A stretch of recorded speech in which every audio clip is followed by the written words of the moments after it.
Bibles then to the book of Exodus. We are going to get back into looking at Exodus. Probably another week or so on the Ten Commandments. And then we're going to bite off a little bit of a bigger chunk and make our way through Exodus and probably into Numbers as well. We'll see how we go with that. But we are talking about the Ten Commandments. So a little bit of a reminder on the Ten Commandments and what they are. They are sort of I guess some call it the law condensed, maybe a Reader's Digest version. Some of the younger people have no idea what that means. It used to mean something, but it's kind of all broken down into 10 points, basically. And it's actually called a Decalogue. They're not necessarily, I think man has called them commandments, which there's nothing wrong with that. But really, they are called the 10 words, words from God. And they are not only for our benefit, but they were really for the nation of Israel as they were a young, brand new nation without ever having their own government. They had never been organized. They had always been a patriarchal system where every family kind of did their own thing under the governing of God, handed down from the time of Adam. And then, of course, off of the ark with Noah and his family. But there really was no organization as far as structure on civilization or society. Every family did what was the patriarch kind of led them to do. And it was good. There were some good patriarchs. We talk about Job some. We talk about Abraham, obviously. And I have to believe there were others who are unnamed, who were probably on par with Job. I kind of have a hard time putting people on par with Abraham. He was such an iconic figure that I don't think ever was anybody on par with him. But there were people who were living and following God the same way. So this law that is instituted here, it's not anything really new. These laws have always been in place, but there was never really any kind of set guideline or structure. For example, we're going to look at basically 3 tonight. Which are honoring your father and mother. That has always been a thing. Not murdering. That's always been a thing. And that was one of the very first actions that was condemned by God. And then adultery. So the 3 we're looking at tonight were never right. They've always been a thing. But now they're kind of put into their societal structure, their societal system. Why such an obvious point with this? And later on in the book of Exodus, we're going to get to the point where God himself wrote these on tablets of stone, and they were delivered by Moses to the people. But a lot of it has to do with the fact that their whole environment for generations, centuries, was growing up in Egypt, learning the Egyptian system, learning the Egyptian gods, the paganism, the way they did things, and it was ingrained in their character.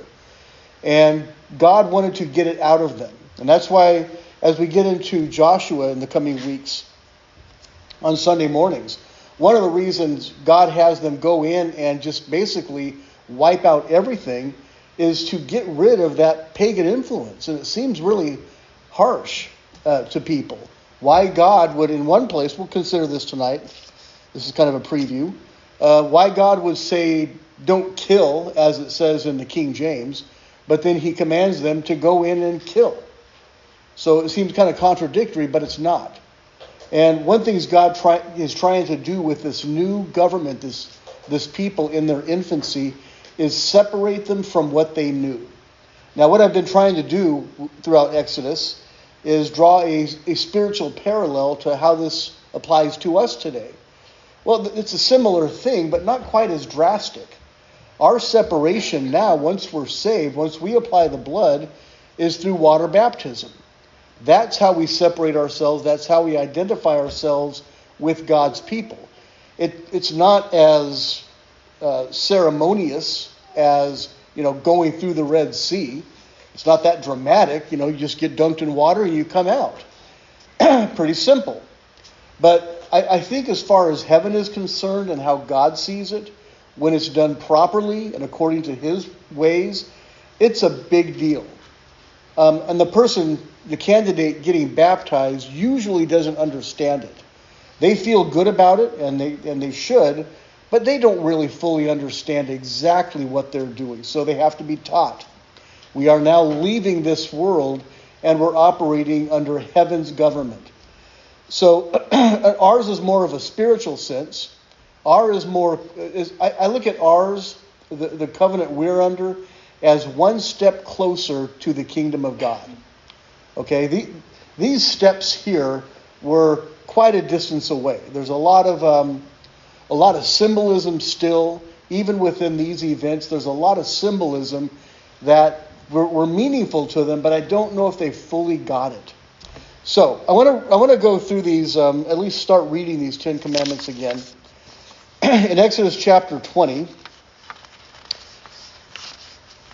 I generally use the King James, but when I read, I know I said this before, I have on my Bible computer, it is what version do I have? What's it called? Sword Searcher. It's called the Sword Searcher. And just a little plug for it. I came across it like 25 years ago, and it's not expensive at all. It costs like $60. You can download it, but it has so much good stuff in it, resources that are very valuable. Several different versions of the Bible. One that they have on there, I've never seen it in print. It's called the King James 2000. Almost sounds like a new version of a washing machine or something. The Maytag 2000. But it cleans up the Old English. So it's not used. And sometimes King James, for example, I talked about where God said, "Thou shalt not kill." It's a little bit misleading. I think the New King James might have translated it correctly, didn't they? In verse 13. Somebody has New King James, verse 13? What is it? Does verse 13 in Exodus 20 say, "Thou shalt not kill"? Yes. Or "Thou shalt not commit murder"? You shall not murder. Okay, so that's one case where the New King James kind of properly translated it. And the King James 2000 does the same thing. We'll talk about that once we get to it. But I want to read through this, starting in verse 1. So God spoke all these words, saying, "I am the Lord your God who has brought you out of the land of Egypt, out of the house of bondage." And here's where he gets into what we call, or known to us, as the 10 Commandments. Another quick thing, have you ever noticed this? That when you look at different lists of the 10, sometimes they're a little bit different. So the Jewish 10 Commandments, they group together a couple of different commandments. And the, quote, Protestant version, I think one is the Lutheran version, and there's another group that it groups together a different set of the commandments, which isn't a problem. I'm not saying that as a critique or anything. It's just interesting to point out. There are 10 commandments. Some of them, there's more explanation than there is with others. For example, "Thou shalt not murder." There's no explanation about that. We're going to do our own research on that. But in some of these, God actually explains. So in the first one here, the first commandment, and I do believe this is a standalone commandment in verse 3. "You shall have no other gods before me," period. Okay? That is the first commandment. When Jesus was questioned during his ministry on, who was it that asked him that? Was it the rich young ruler? I forget. Doesn't matter. But somebody asked him, what is the great commandment? The chief commandment. And Jesus said, "Love the Lord your God with all your soul, with all your heart, with all your mind." And he said the second is like it. Love your neighbor as yourself. And then he qualified that and said, "On these 2 commandments hinge all the law and the prophets." So really, when you break it down, there are 2 commandments. But if you break it down even further, there is one commandment, and that is God. God is above everything. And once a person can come to a place where they can put God above everything, they would be surprised how much better life is. Okay, when God takes precedent in everything. And he's not pulling anything back here. He tells them very plainly, I'm the one that delivered you. I brought you out. I am the one that deserves all of this honor. So you will have no other gods before me. That coupled with the fact that that's all they knew. In Egypt, they knew the different gods. That becomes clear when they get a little bit frustrated with Moses for being gone for so long. And one of the things they do, or that happened, according to them, one of the things that happened is some gold fell into the fire and out comes the cow. We couldn't believe it either. We have no explanation for that. But obviously cows were something that was worshipped in Egypt. In fact, a lot of the, I guess I'll call it artwork, on the rocks and caves where the Israelites traveled, a lot of them were of cattle and cows. So it was a big part of their culture, of their society, and people sometimes tend to really overemphasize something that is very prominent in their society. Now, it becomes clear in our society today what the God is for most people. And God for most people isn't this God. It is money. It is what governs everything in people's lives. To the point to where they think that if they don't have money, they can't survive. But anyway, God says, commandment number 1, or word number 1, you will have no other gods before me.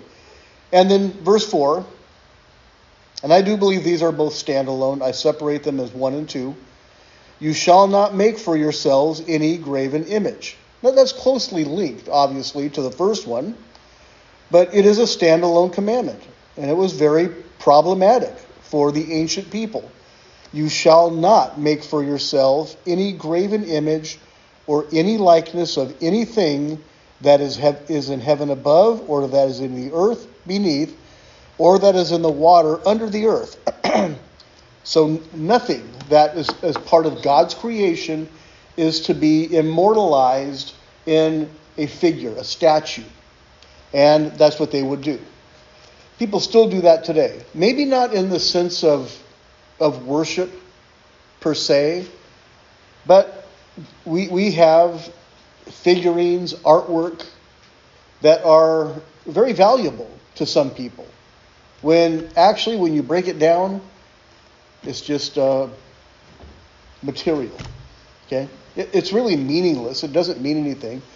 In the eternal scope of things, all of the things that are part of this creation we live in right now are going to be absolutely meaningless. They're worthless. Our money is worthless. That old saying is very true. You can't take it with you. And yet sometimes people believe that they can. But there is to be none of these things. Some,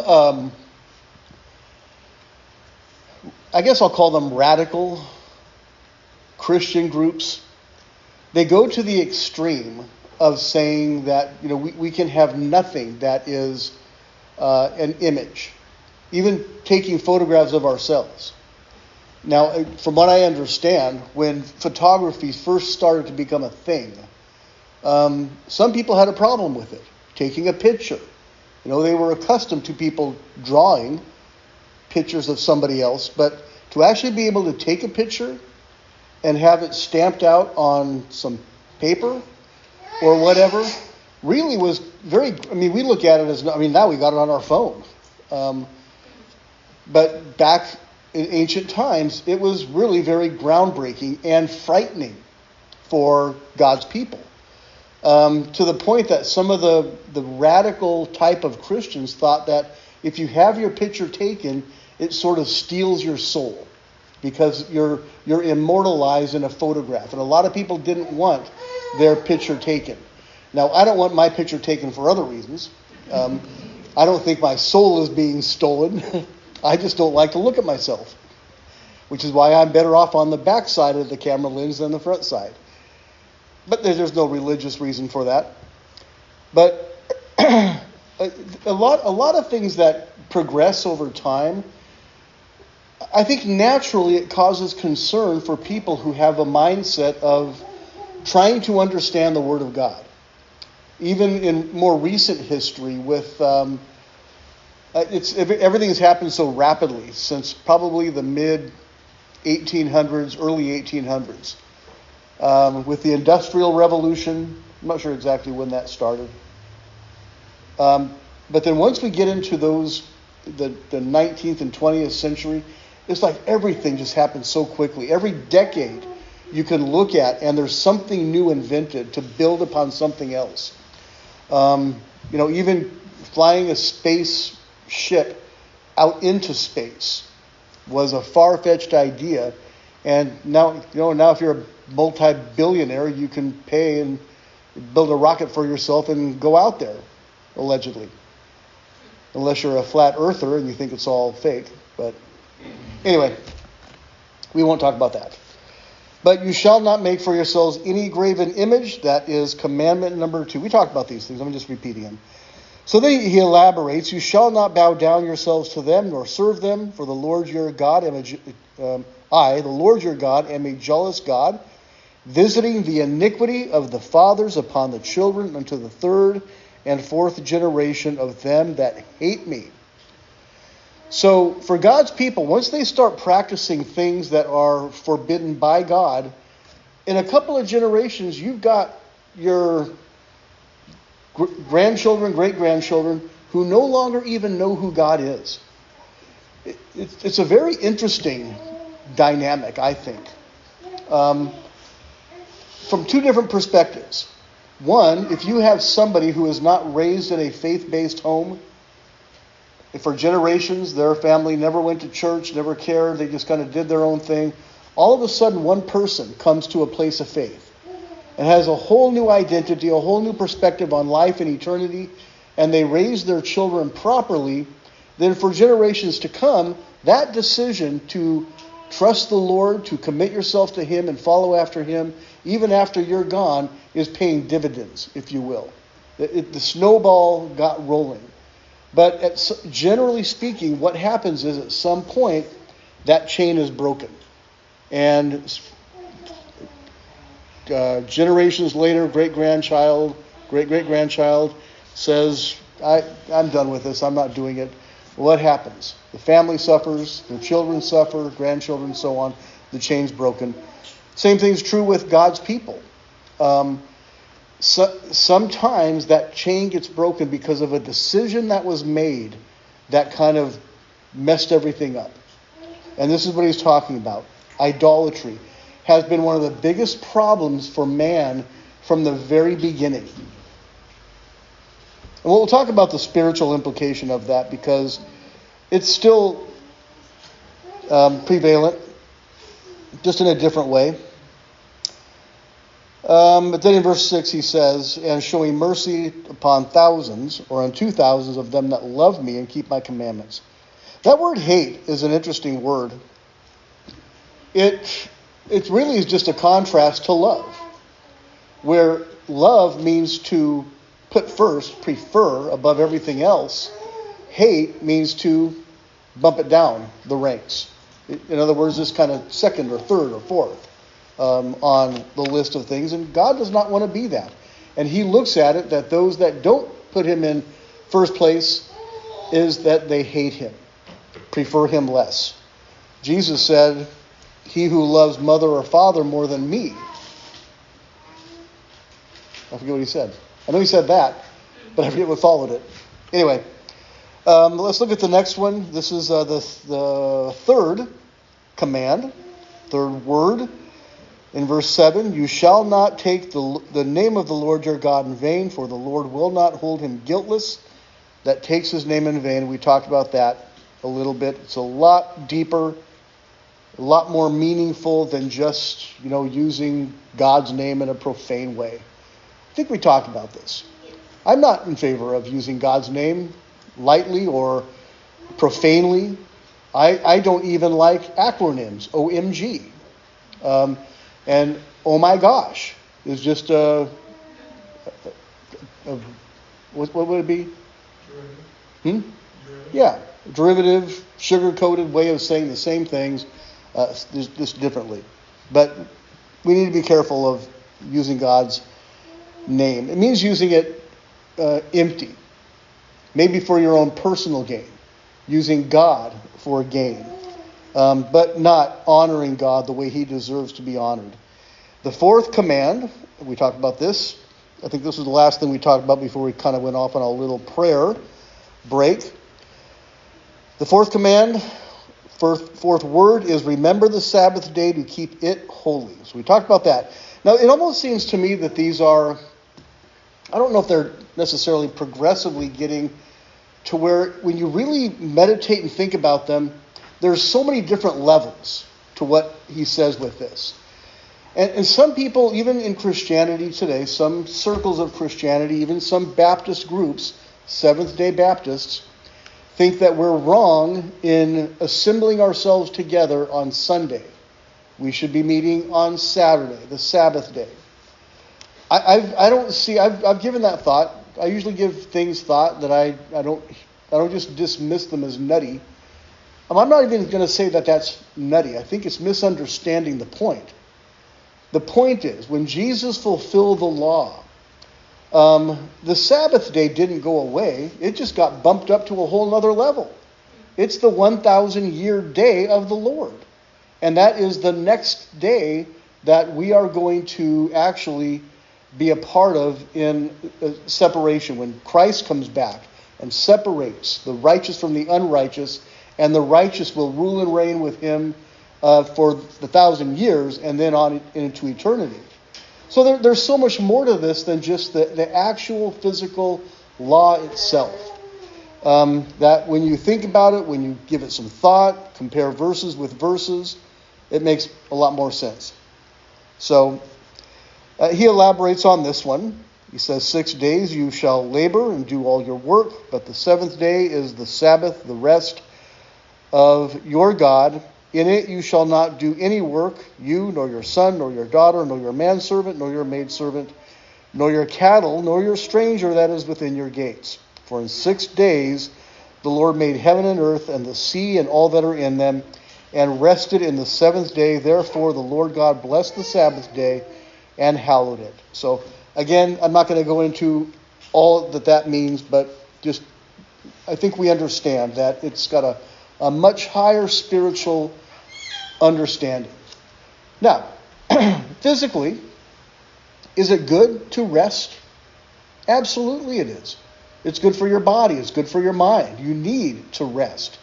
It's also good to, if you have a green thumb and you plant things in your backyard, it's probably a good idea to not just continually plant and expect fruit. The farmers used to do this. I think it's a practice that I'm not sure if it's still done anymore, but they would section out their farms and they would use one area maybe for a couple of years and then let it rest and let the decay and everything else, the mulch, get into the soil and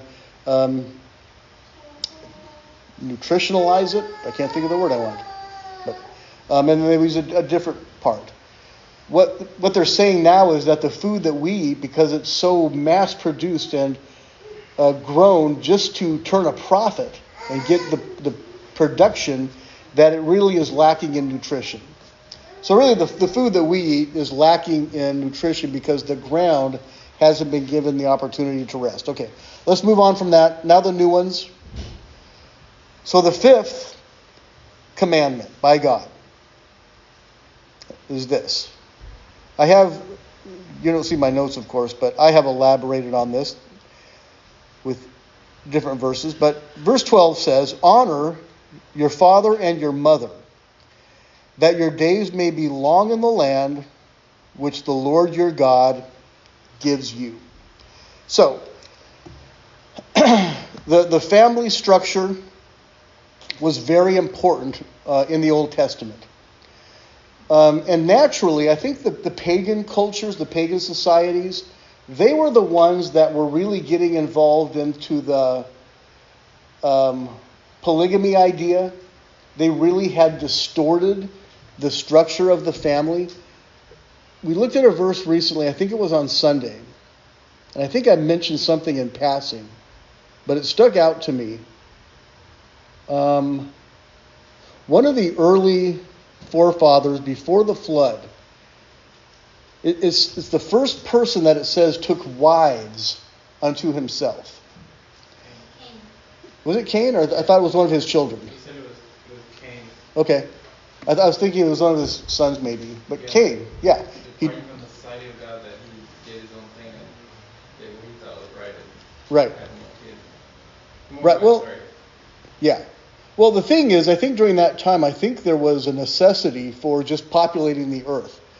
But it seems like there was still the family structure of a committed relationship between a husband and wife. Okay? Once that populating the earth thing kind of went away, which we don't know exactly when that took place, but it does say about, I guess it was Cain, that when he departed from the Lord, he took for himself wives. And that really distorted the family structure. And that's when Satan is going to mess up a civilization, he begins in the home. He messes with the structure of the home. Now I've witnessed that, not firsthand, but just by firsthand observation. I guess it's secondhand observation.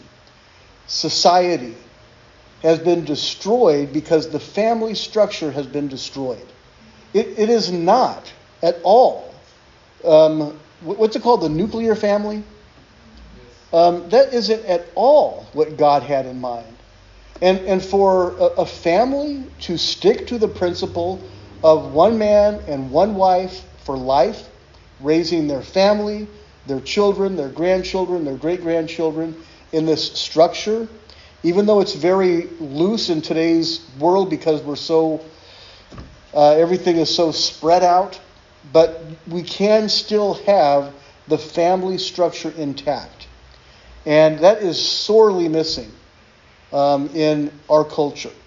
But here he just simply says, honor your father and your mother. So he doesn't want mother and father to be honored over God. That's clear by the previous passages. But in the pecking order of things, before you start emphasizing yourself, the mother and father come first. And I did a little bit of an outline here. Of course, you don't see it. We're not going to get very far with this, but that's okay. The word honor, and this means nothing, the word kabed in the Hebrew, but it means, it's translated in several different ways in the Old Testament, but it basically means to care for or to have a deep burden for or a deep sense of responsibility. The biblical course of life has the parents taking care of the children as life begins, and the children caring for the parents as life ends. Unfortunately, my family, my wife and I, have become intimately familiar with that. With the passing of my mother, with the passing of her father. It's a sad thing. It's a very gut-wrenching thing. But it's the natural progression of life. One of the most beautiful things in our family is the fact that, I'll just use Brother John as the example. We could bury him with a sense of security knowing that he got his life right at the very end. Now, he was never really a bad man. He was a good father, a good provider, a good caretaker, took care of his family well. But he wasn't saved. And thankfully, he came to that understanding late in life. And then when he passed, he was buried, and he's buried with the rest of the saints to be raised up in the first resurrection. I believe that. So there's a great comfort in when things are done this way. I've also witnessed, and Brother Robert's not here, But the type of care that he showed for his father and that he's now showing for his mother, in my opinion, is really the physical definition of what the word honor means. It's a deep conviction that he has to care for his mother and father. And I say that to his credit. I don't want to lift him up. I'd probably word it differently if he was here. I wouldn't want to embarrass him. But I do think that's the case.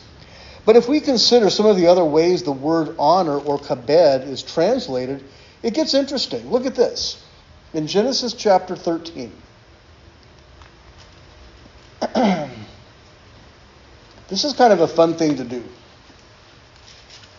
Is to look at the root of the word in its original language. Okay? The word honor is the English word, but what does that mean? And I've already said it's the word kabed, but that we have resources where we can look at that word, and on my King James 2000, on my Bible computer, I can click a highlight and it will pull up every verse where that word kabed is used. And it's not always translated honor. And it's interesting to note how it's used in the context of a different verse. For example, again, in chapter 13, verse 2, it says, Abraham was very rich in cattle, in silver, and in gold. Anybody want to guess what word is there that is translated as honor? Very rich. So, this is interesting. The Bible refers to Abraham as very rich. But then in other places, the Bible does not emphasize earthly wealth at all.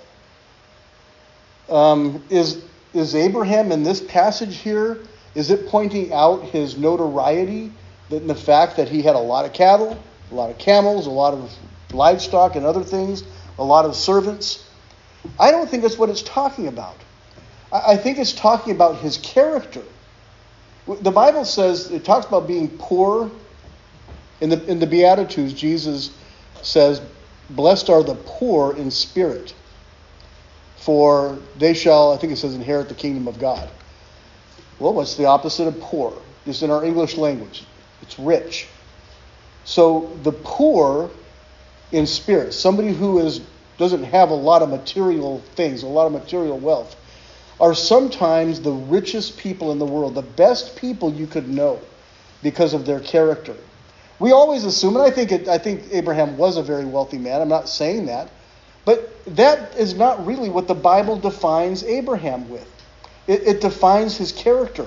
And that word there, I think, has to do with his relationship with God. He put God above everything else. And in honoring God. He was rich in spiritual things. There's another way that it's advertised, and see if you can figure this one out. Genesis chapter 48.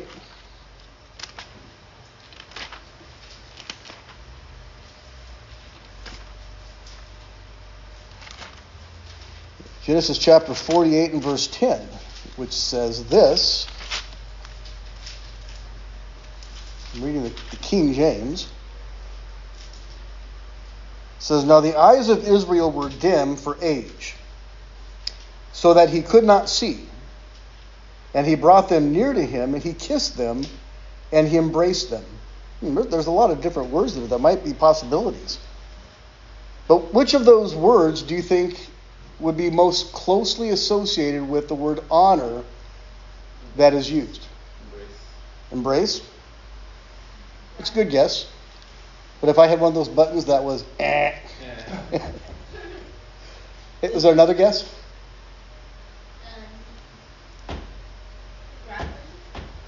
The eyes of Israel were dim for age, so that he could not see. So the word is dim. His eyes were dim.